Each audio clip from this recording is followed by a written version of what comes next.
Great. Okay, hello everyone. Thank you for joining. So this meeting will cover some of the most important keywords in SQL. So essentially what we'll be covering today is kind of what I sent the meeting invite about. There's about 10 commands. And if you know these 10 commands, then you essentially know about 70 to 80% of all practical SQL code. SQL, I tell people it's kind of like playing the guitar. Most songs are 6 or 7 chords, and if you know them like A, C, D, all of these ones, then you have a good understanding of how to play. But the learning curve gets quite advanced, and it takes a long time to basically be a professional or like an advanced SQL user. But the good part is you can easily get into it. And so I found this really cool website that I used when I first wanted to start playing around with SQL. You don't need access to any tools. You don't need access to any software. All your SQL commands will go here on this website. If you have any issues with the website, let me know. I think it should be good for everyone. You guys are fine? Yeah, it loads. Okay, perfect. So then I guess I'll start. So the first thing about SQL, I've spoken about this in our Lunch and Learn last time, but SQL is basically just a language used to communicate with relational databases. So in the first meeting, I spoke about Excel, the limitations, both on the software side, on the hardware side. As analysts or as consultants, how do we get around those limitations? Well, we use relational databases, and to communicate with relational databases, you need SQL.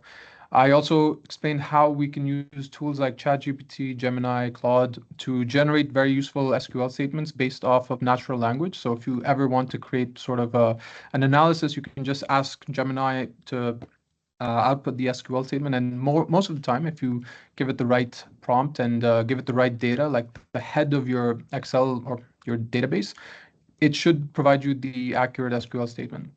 But it is important to also be able to diagnose whether the data or the SQL query that you're receiving from these ChatGPT, Gemini tools is correct, right? Sometimes it might give you something that will run, but it might not be the analysis that you want to do. So that's why this training is set in place. It's to be able to help you guys write your own SQL queries, but also try to understand what ChatGPT is outputting. And so the first thing is to just go to this website. I've linked it in the chat below. And then once you're down here, I don't know if any one of you guys are familiar with murder mysteries. In French, I think they're called the roman something, roman something. I don't know. I googled this a few minutes ago and I forgot the word already. But it's a genre of fiction. And in this case, what we're trying to do is they're trying to teach us SQL while also helping us be detectives. So we're going to be given some data sets, and we need to query them in order to find out who the criminal is in this case. So just if you scroll down here, you can see what the actual plot is. So crime is taking place, and the detective needs your help. He gives you a crime scene report in the form of an SQL database. You vaguely remember that the crime was a murder. It occurred on January 15, 2018, and it took place in a fictional city called SQL City. And they give you a little tip here to start by retrieving the corresponding crime scene report from the database. And so we're going to start doing that. But first, what I need you guys to do is click on the first link right here underneath New to SQL, which is the link that says try the walkthrough. This is going to be really useful because we're going to cover all the 10 commands, the SQL statements that that we're going to use in basically any SQL analyses. These are the 70-80%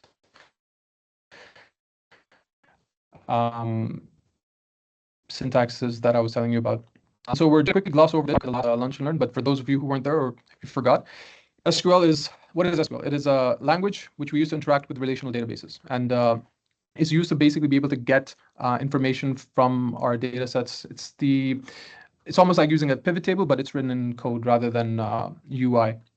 And so what is a relational database? It's a set of tables, it's a set of data that you can use to manage information. You can have multiple tables. You can have one giant table. In the case of Bouygues, for example, the example that I showed you in my Lunch and Learn, that was just one table. It was just one giant table with about 8 million records. But one of the most powerful features of SQL is the fact that it is a relational database, and we can have multiple different tables when we're doing our analysis. Having multiple tables rather than just one giant table helps with performance. So that's why companies like to use those.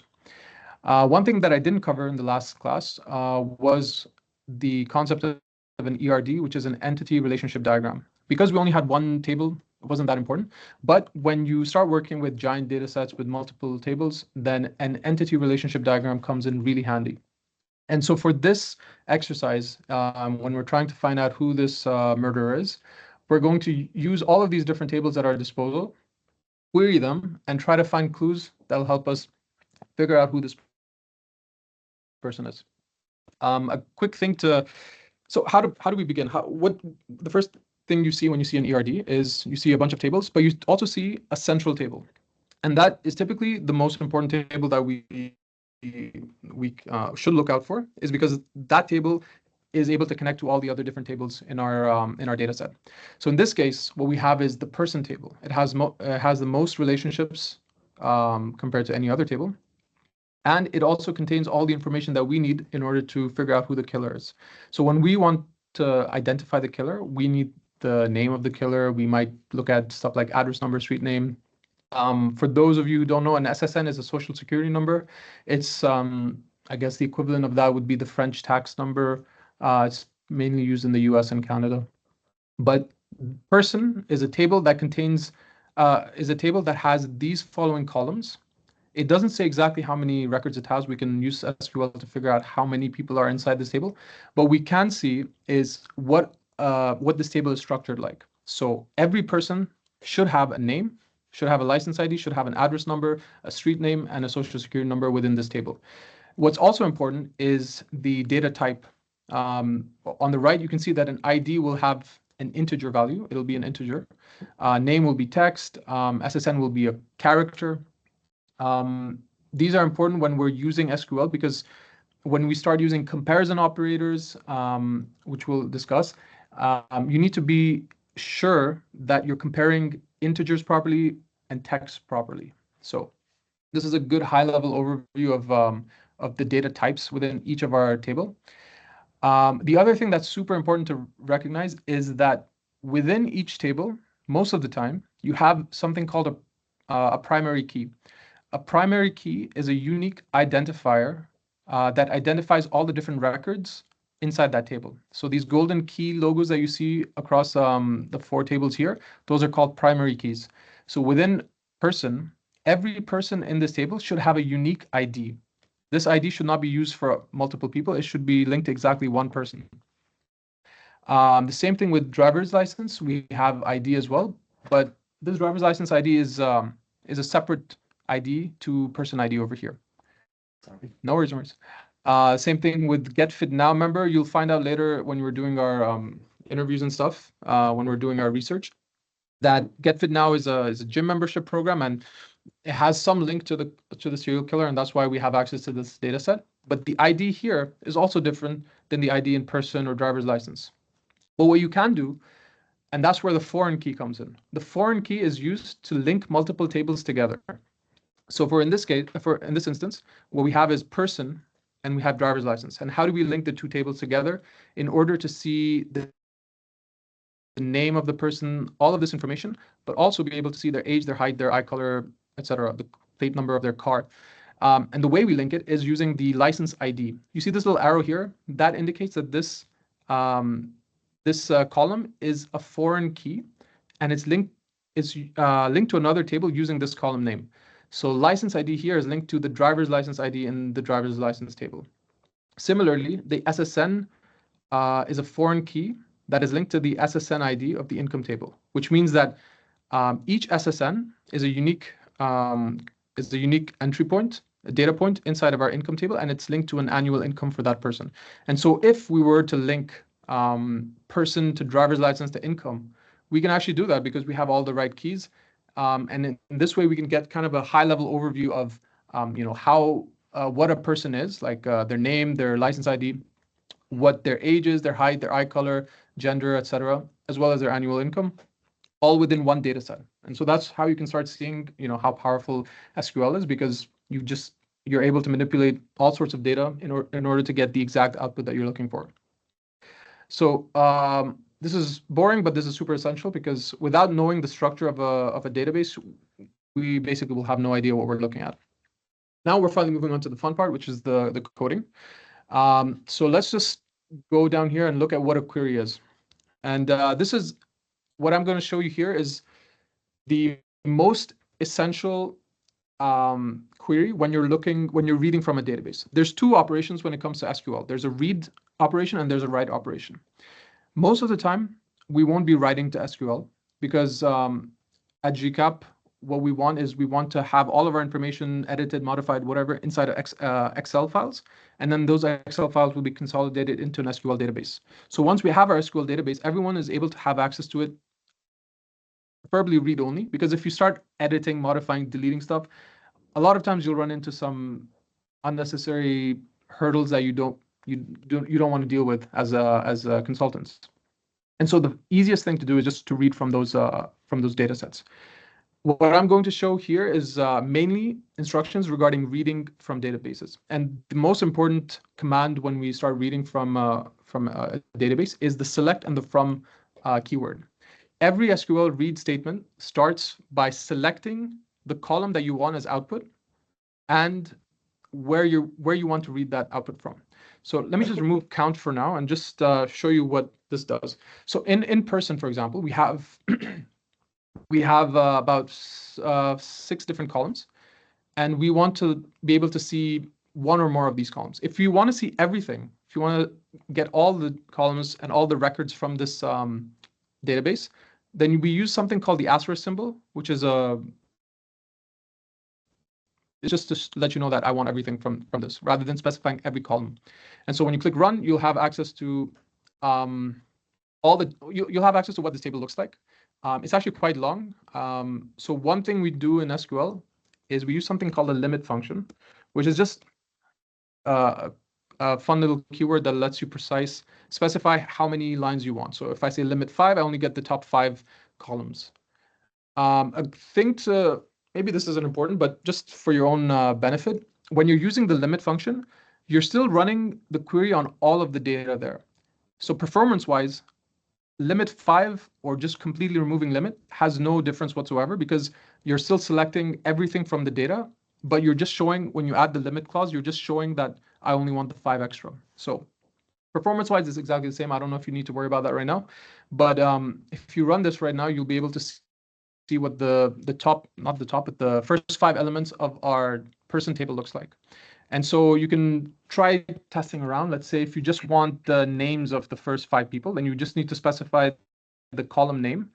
Column names in SQL are case sensitive, so you need to make sure that they match exactly what we have here. So if we run that now, we just get the names for each person. But let's go back to the asterisk sign right now. If we do this, we have all of the data within this table. Here's a fun thing we can also do is if we do count. If we write count and then the asterisk sign, what this does is it returns all the rows within this table. So if I run this, what I get is 10,011, which means that the table called person right here has about 10,000 records, 10,000 different people. Let's see what the second one looks like. And this one is essentially what I just did. If you just run this, you're able to see the first 10 people within our database. And but let's start digging into this database a bit more. So when we look at our database, let's say you want to be able to identify unique types of values within a column, right? How do you do that?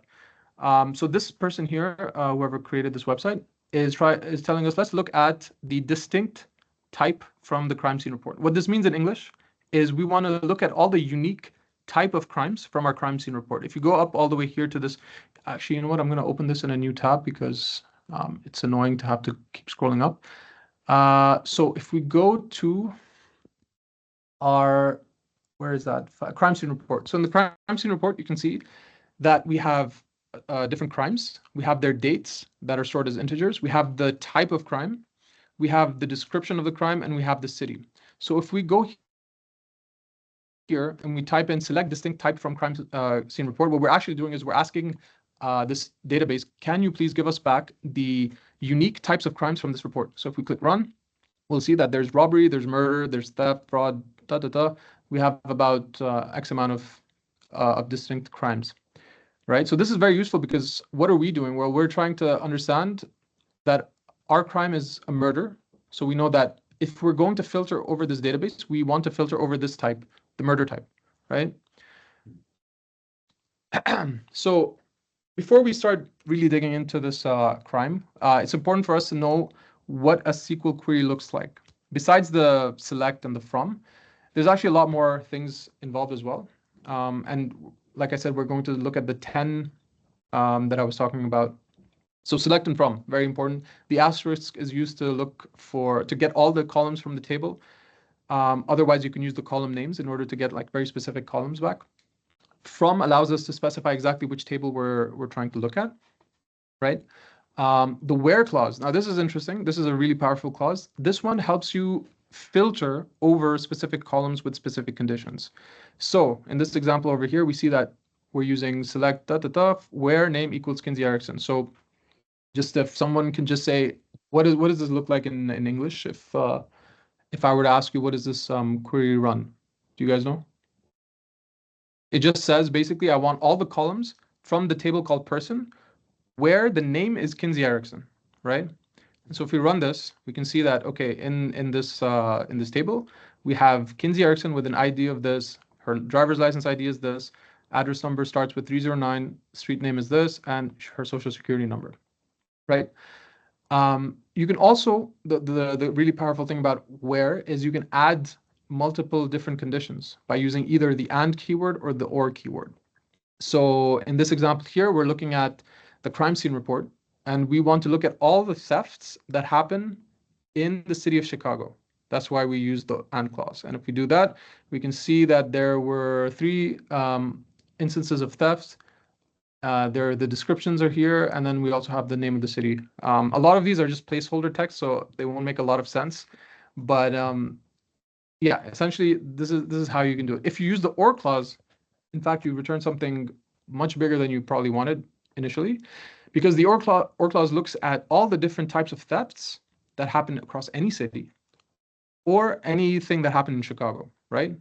So you have to be bit careful with when you're using and or when you're using or. So let's see. So over here we're being asked to see if we can edit this SQL statement to find the first clue based on the prompt. The prompt we had was this: the crime is taking place. Detective needs our help. So what we do know is from the crime scene report, we want to look for a murder, right, that occurred sometime on January 15, 2018. So how do we modify the statement to do that? Well, we know that the city is called SQL City. And remember, case sensitivity is very important. So what we're going to do is we're just going to copy paste SQL City in our city right here, right? Remove these words. Okay. And what we're looking for is as a murder, right? So if we do that just by itself, we'll be able to get all the murders that happen in SQL City. So we have 3 different murders that have happened. But what's the one that we're looking for? Well, here's where we can do another and clause. And we can say and date equals, because we know the date is supposed to be January 15, 2018. So what does that look like in our database? January 15, 2018 looks like this. It's year first. January is month 1 and 15. So if we run this, we should only get one item back, which is this one right here, where we have our security. So we have a murder that's taking place on this exact date. The description says security footage shows that there are 2 witnesses. The first witness lives at the last house on Northwestern Drive. The second witness, named Annabelle, lives somewhere on Franklin Avenue. Now, this is super useful. This is a description we can use to further query other tables within our data set, right? And all we did is we just typed this in, and we got we typed in the right parameters in order to get to this stage here. Does anyone have any questions before we continue? Okay. No. Great. So like I said, it's just where type is murder, city is SQL city. What we did is we just added this extra and clause here to specify the exact date. Okay.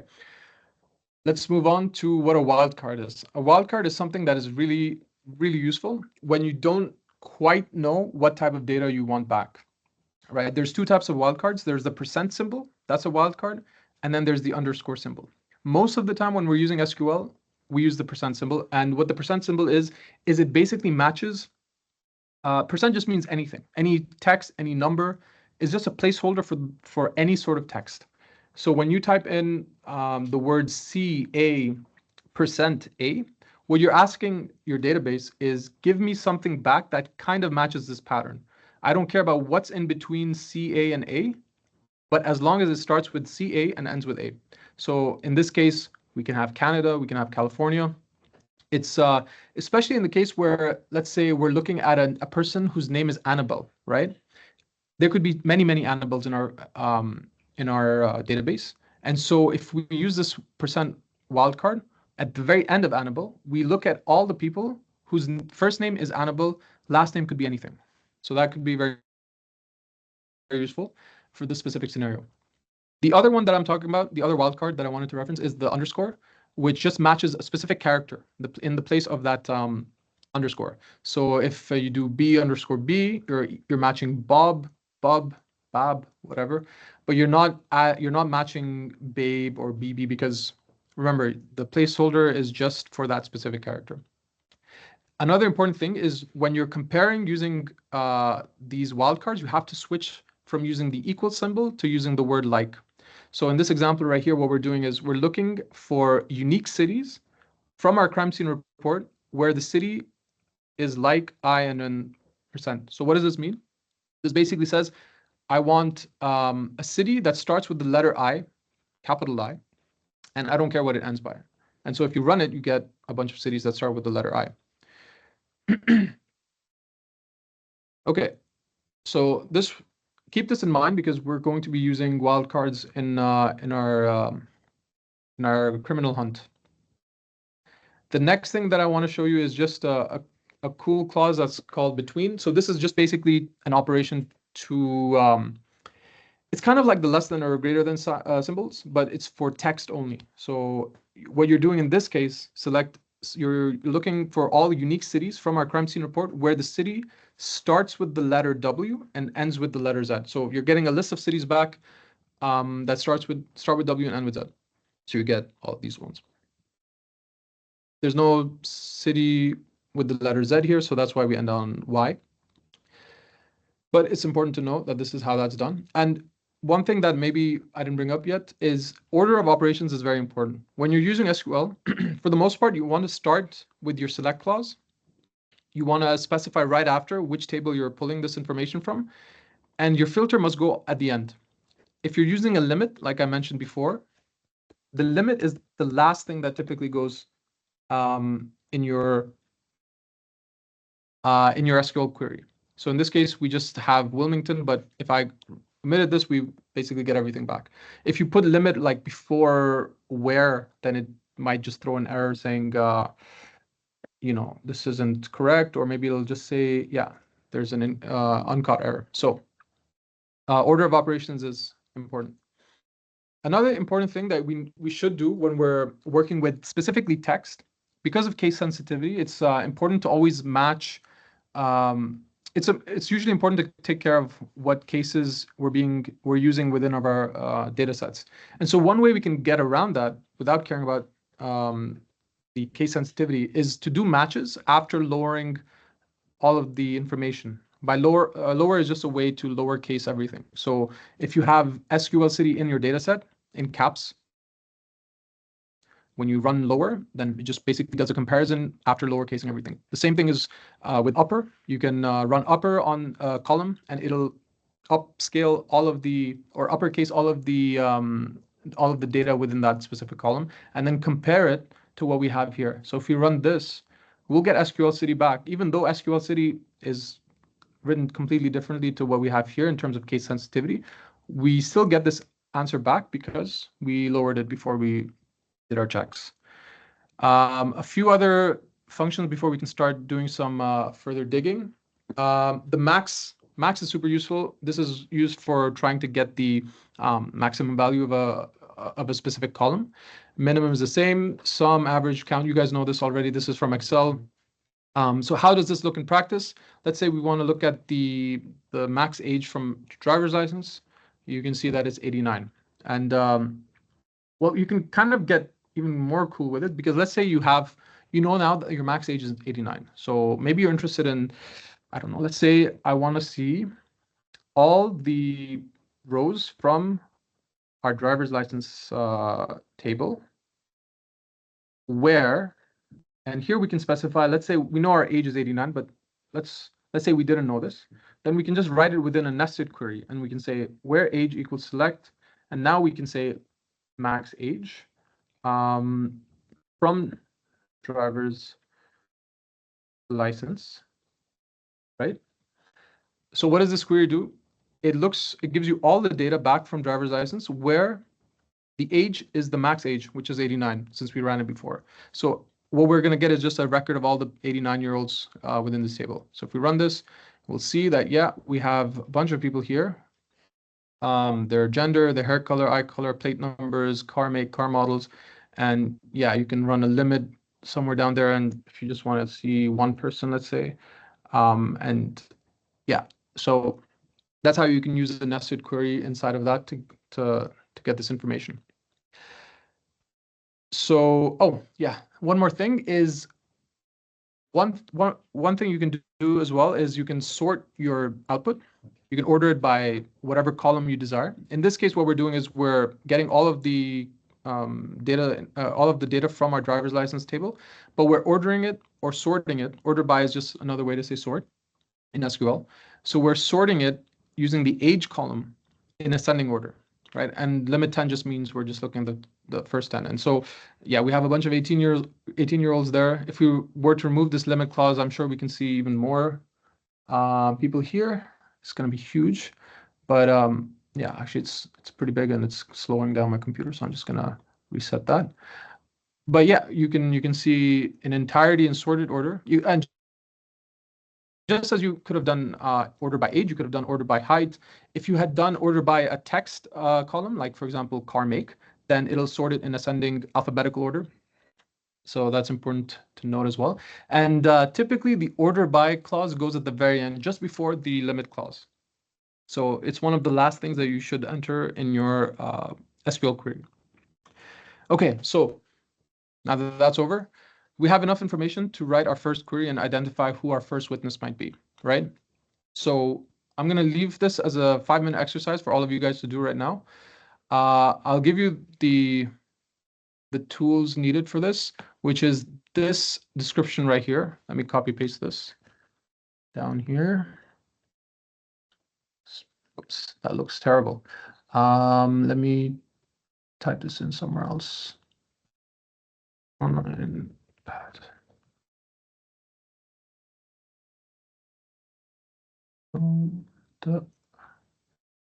Okay, so what we have here is security footage that shows that there were 2 witnesses, right? The first witness lives at the last house on Northwestern Drive. So that's going to be our first SQL statement, okay? The second witness, this is our second SQL statement, named Annabelle, lives somewhere on Franklin Avenue.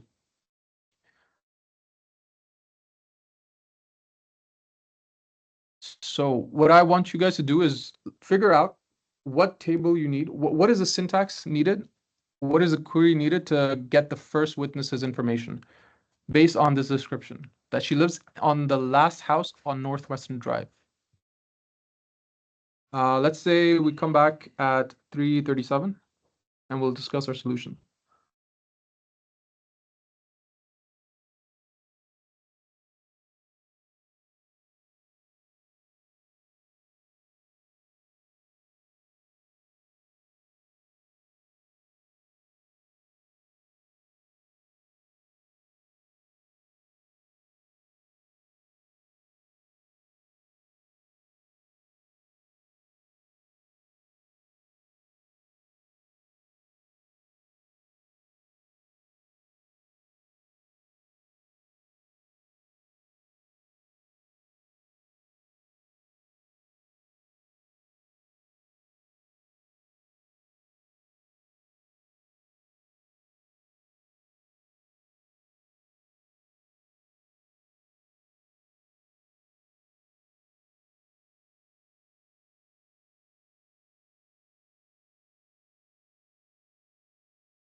Okay, does anyone have a solution so far? Otherwise, I'll wait for 2 more minutes.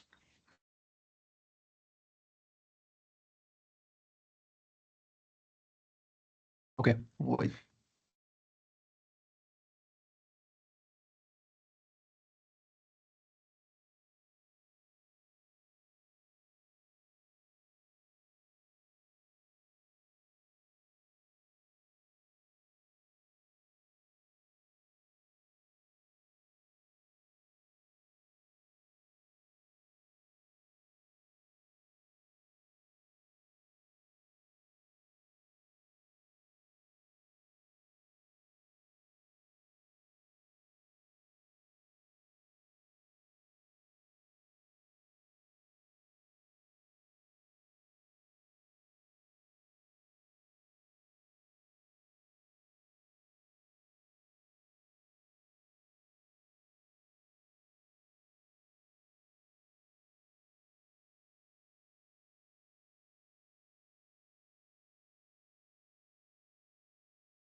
Okay, any answers so far?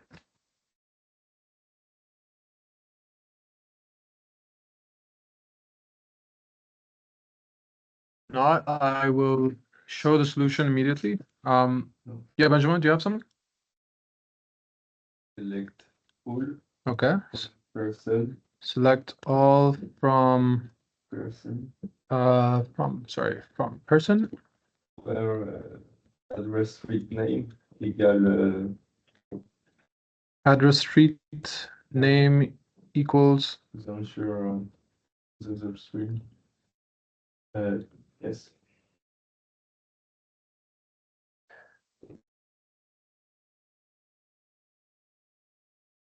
Okay, so that actually kind of works almost. But this just gives you a list of all people that lived on Northwestern Drive, right? But there's another clue that they give us, which is that the first witness lives at the last house on Northwestern Drive. So what we could do is we can, okay, let's just look for the highest number here, right? But another way we can do it is similar to what I did in the previous query, where I used the where clause and tried to retrieve the max number.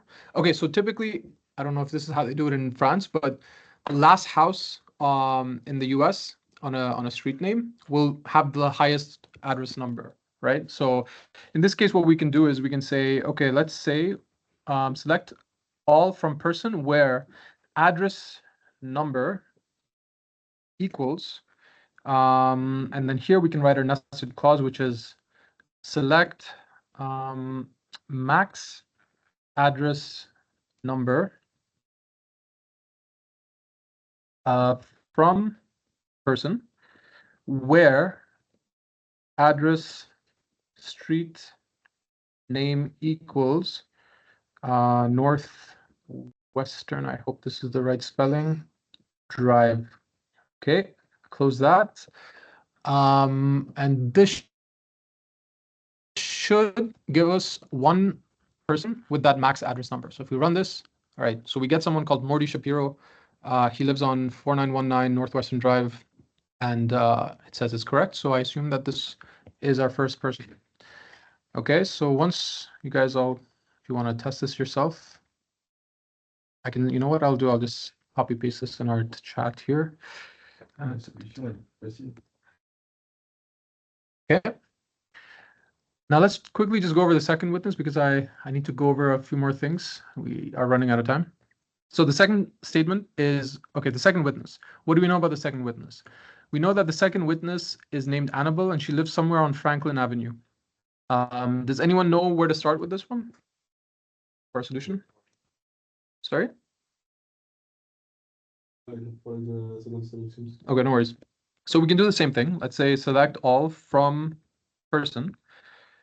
And we know that our address street name is address street name. That was the first one. The first person lived on Northwestern.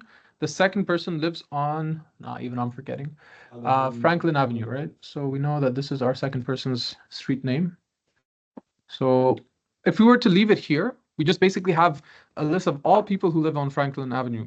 But the clue gives us one more hint, which is that her name is Annabelle, right? So exactly, we use an and clause, and we say and name equals. But here's the thing, right? The name, if we look at the table, it has the first name and the last name. And we know Annabelle is just a first name, most likely. So if we were to just do this, let me just show you what will happen.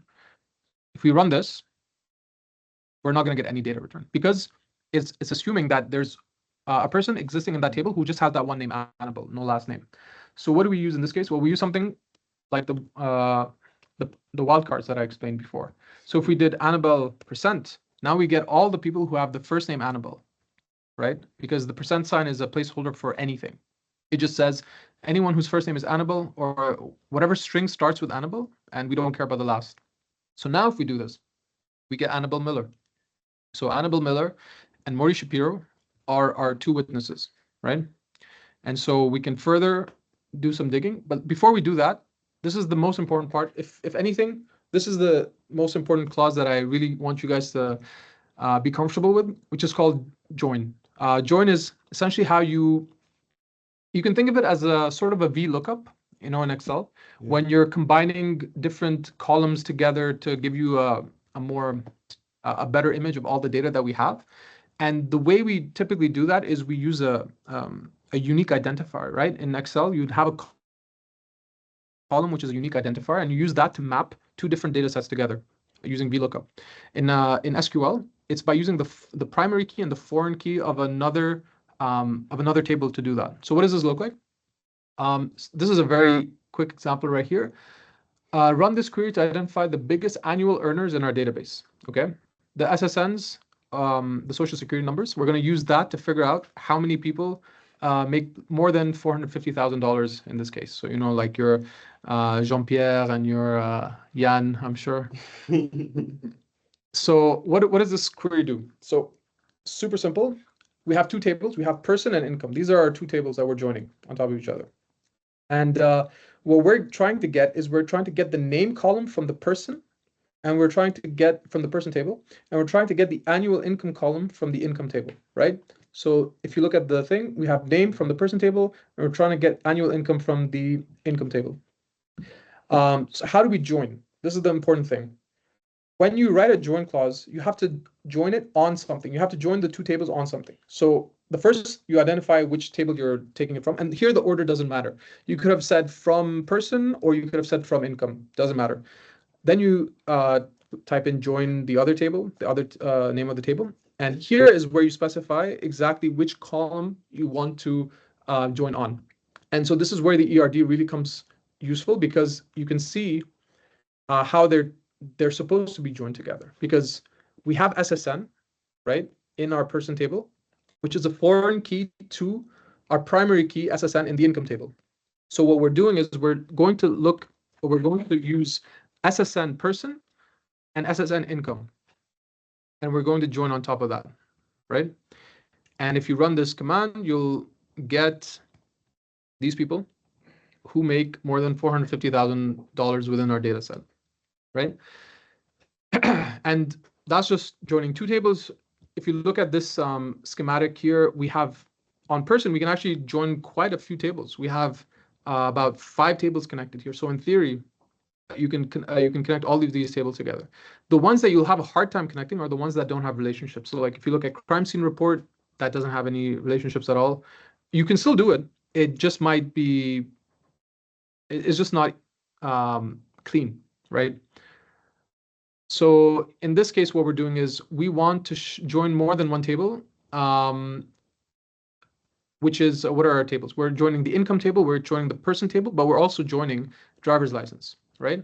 So we're joining these three tables to figure out, to get an accurate representation of who a person is, what's their age, height, eye color, etc., and how much they make. And how do we do that? First, you can just as easily say select all, by the way. That's also possible. Here, there's another term that I want to introduce, which is called aliasing.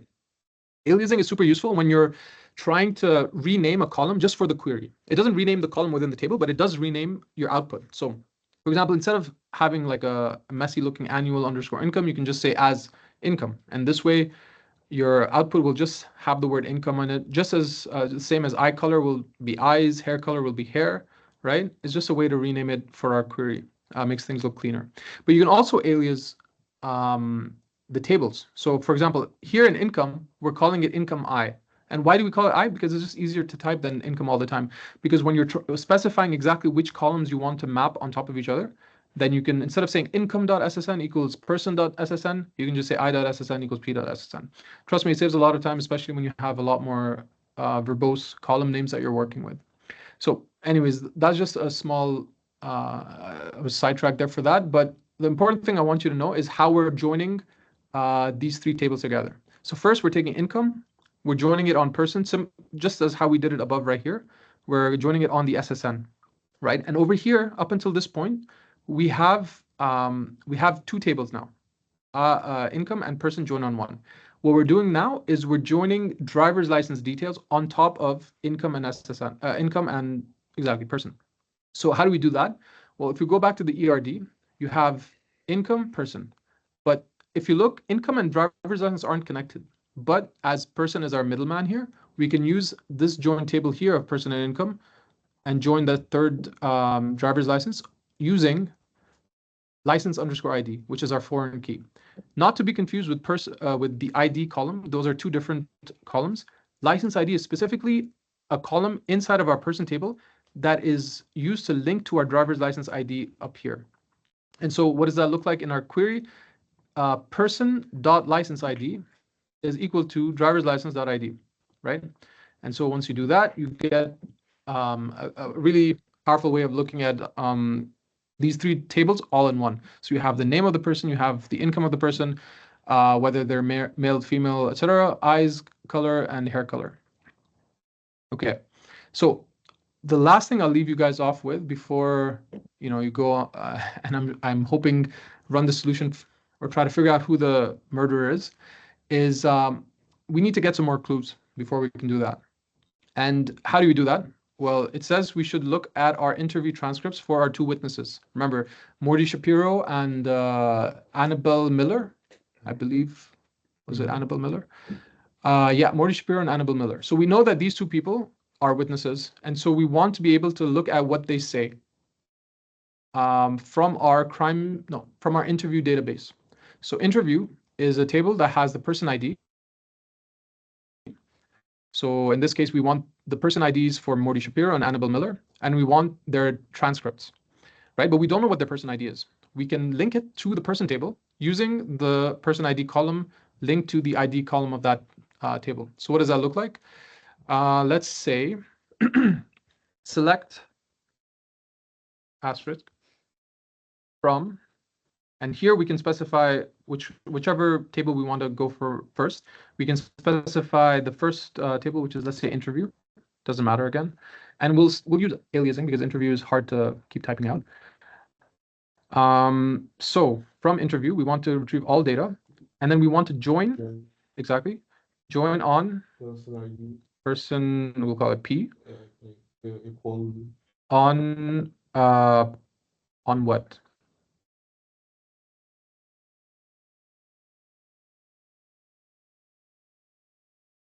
Remember, look at the foreign key. P points person, or yeah, we can call it P, or we can call well, here we called it P, so let's use P. P dot, or actually let's start with I because I is easier. I is a smaller table, right? So I dot, what is the foreign key of this table? If we go back to the ERD, the foreign key of interview is person underscore ID. So we're going to map it on person underscore ID equals, And now we take the same, the key from the person table, which is what? From the person table, what do we call that? Exactly. So just data equals p.id. Okay. And now here we do our filter. So here we say where person.name equals, and then we can say Morty, I hope the spelling is right, Shapiro, like this, I hope. Shapiro, like with the CH.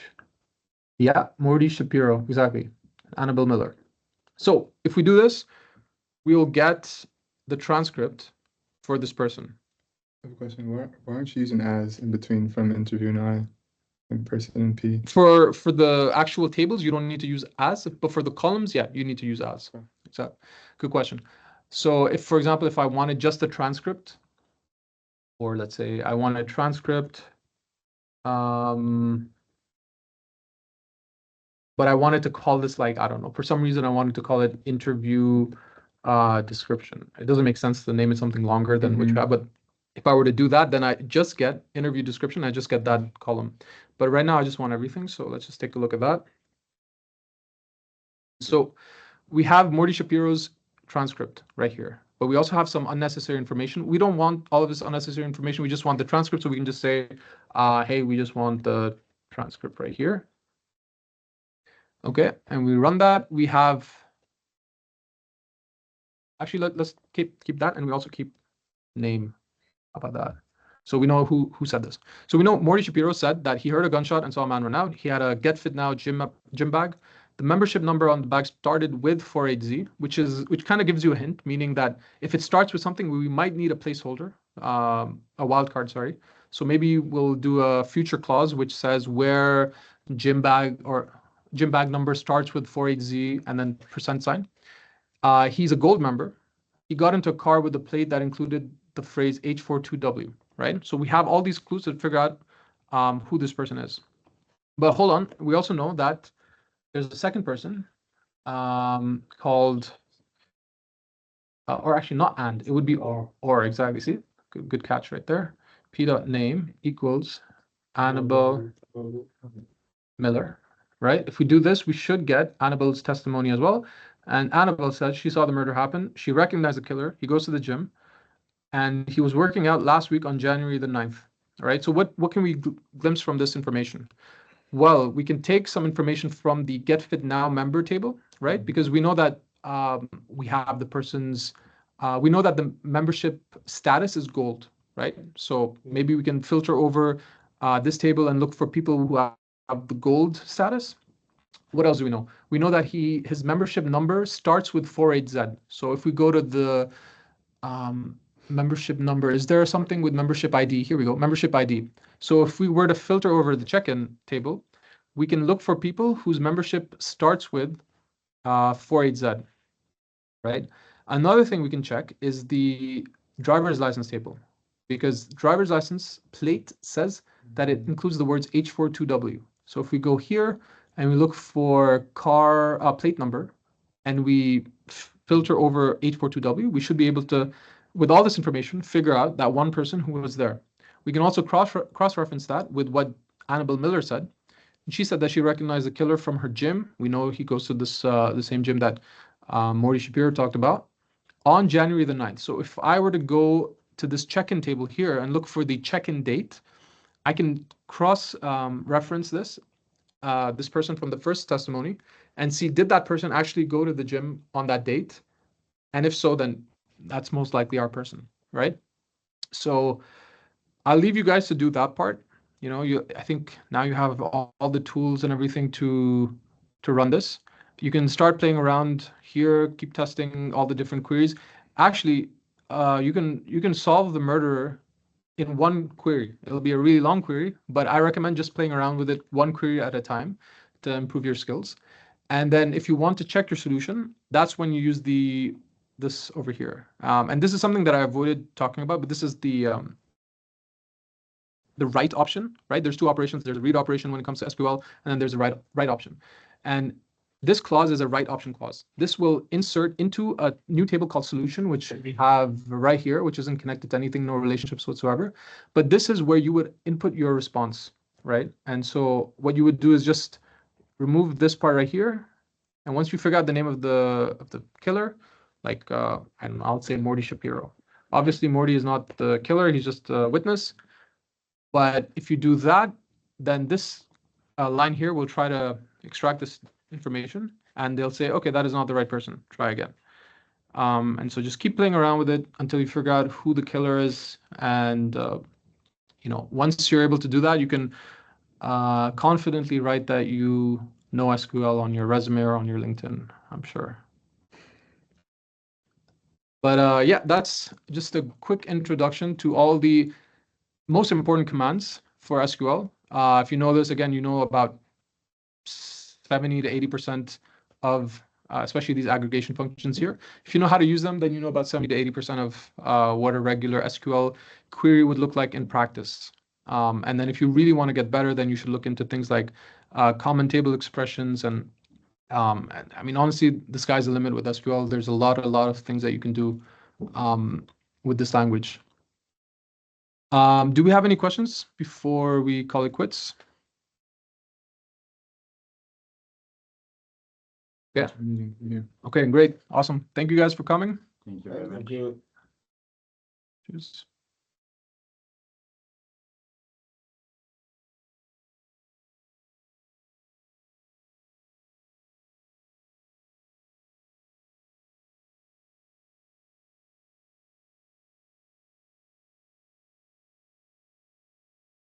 Website is quite clear actually.